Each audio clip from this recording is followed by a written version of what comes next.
ఓం నమః శివాయ. ఓం నమో నారాయణాయ. ఓం శ్రీ స్వర్ణాకర్షణ కాళభైరవాయ నమో నమః. ఓం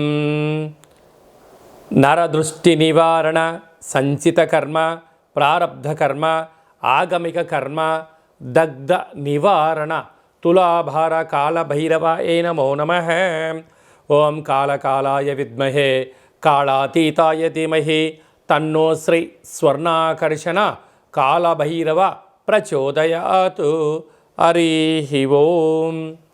మా ఛానల్కి స్వాగతం. చూస్తున్న వీక్షకులకు ప్రేక్షకులకు ప్రియ కాళభైరవ భగవద్బంధులకి స్వాగతం పలుకుతూ మమ్మల్ని ఎంతగానో ఆదరిస్తూ ఉండబడినటువంటి ప్రియ సోదర సోదరీమణులకు, ఆధ్యాత్మిక వ్యక్తులకు, జ్యోతిష్య అభిమానులకు, సనాతన ధర్మ సంరక్షకులకు అందరికీ కూడా కార్తీక మాస అమావాస్య శనివారం ఆదివారంతో కూడుకున్న అమావాస్య సందర్భంగా ఎలాంటి విధి విధానాలు పాటించాలో ఈ వీడియోలో సవివరంగా సంపూర్ణంగా తెలుసుకుందాం.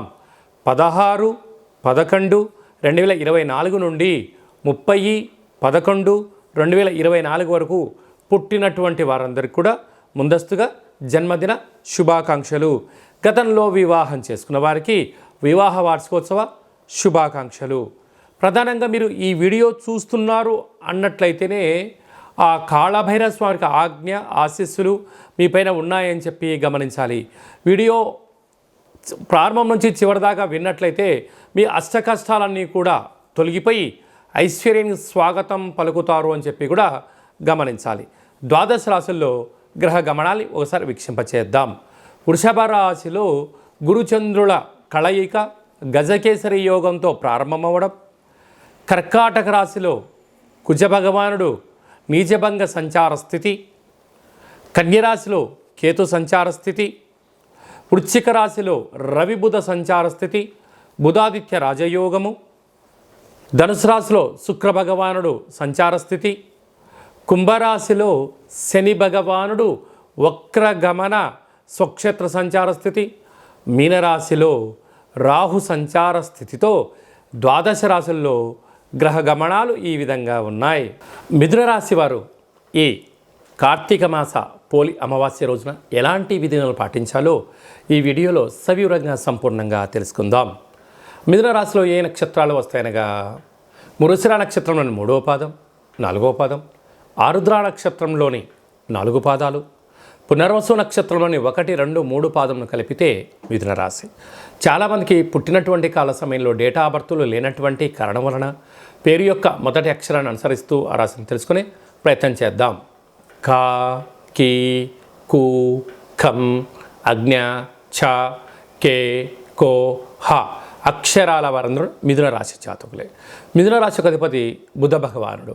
వీరికి 2వ స్థానంలో కుజుడు సంచారం చేయడము, కుజుడు నీచభంగ రాజయోగం కలడం వలన ధనపరమైనటువంటి దయచేసి అప్పులు ఇవ్వద్దు, అప్పులు తెచ్చుకోవద్దు, స్థిరాస్తులు చరాస్తులను కాపాడుకునే మానవ ప్రయత్నం చేయగలగాలి.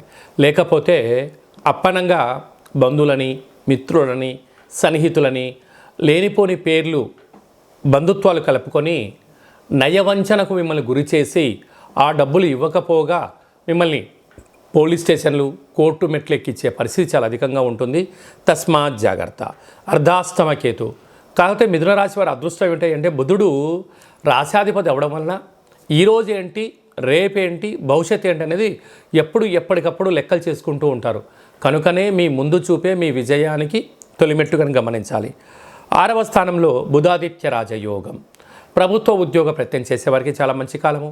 నూతన పెట్టుబడులు, వ్యాపారాలు, సంస్థలు, ఆకర్షణీయమైనటువంటి లోన్స్ మీకు రావడము, గతంలో ఉండబడిన కష్టానికి ఫలితానికి మంచి కాలం అని చెప్పి భావించగలగాలి. నూతనమైన వాహనాలు, బంగారు ఆభరణాలు, ఫోన్లు, ల్యాప్టాప్లు, విలువైన వస్తువులు, విలాసవంతమైన జీవితం గడపడానికి మిథున రాశి వారికి ఇది చాలా మంచి కాలము. అలాంటి ఆస్వాదించబోతున్నారని చెప్పి గమనించాలి. భాగ్యస్థానంలో శని, రాజ్యస్థానంలో రాహు సంచరించడం వలన మీ యొక్క హార్డ్ వర్క్, మీ యొక్క నీతి, నిజాయితీ, ధర్మము, యజ్ఞము, యాగమే మీకు మరొక మైలురాయిని మీరు అధిగమించబోతున్నారని చెప్పి గమనించాలి.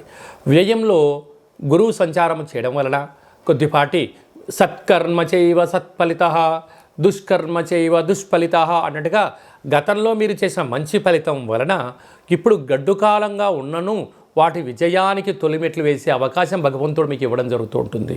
కనుక ఇప్పుడు కూడా మీరు మౌనం, ధ్యానం, ఏకాగ్రత, కార్యక్రమాలను సత్సంగంలో పాల్గొనడం వలన రాబోయే కాలం అంతా కూడా మిథున రాశి వారికి సువర్ణ యుగమే అని చెప్పి గమనించాలి. కనుక ఈ అష్టమి రోజున, ఈ పోలి అమావాస్య రోజున వీలైనంత వరకు ఆకుపచ్చ రంగు కలిగినటువంటి వస్త్రం పైన నవధాన్యాలను ఏర్పాటు చేసి, కొత్త మూకుడును ఏర్పాటు చేసి, ఈ వెన్నతో దీపం పెట్టి పూజ అయిన తదనంతరము పక్షులకు దానం చేయడం కానీ, ప్రవహించే నీటిలో సమర్పించడం కానీ, బ్రాహ్మణుడికి దానం ఇవ్వడం వలన మంచి బుద్ధి, మంచి సత్ప్రవర్తన మిథున రాశి వారి సొంతం అవుతుందని చెప్పి గమనించాలి.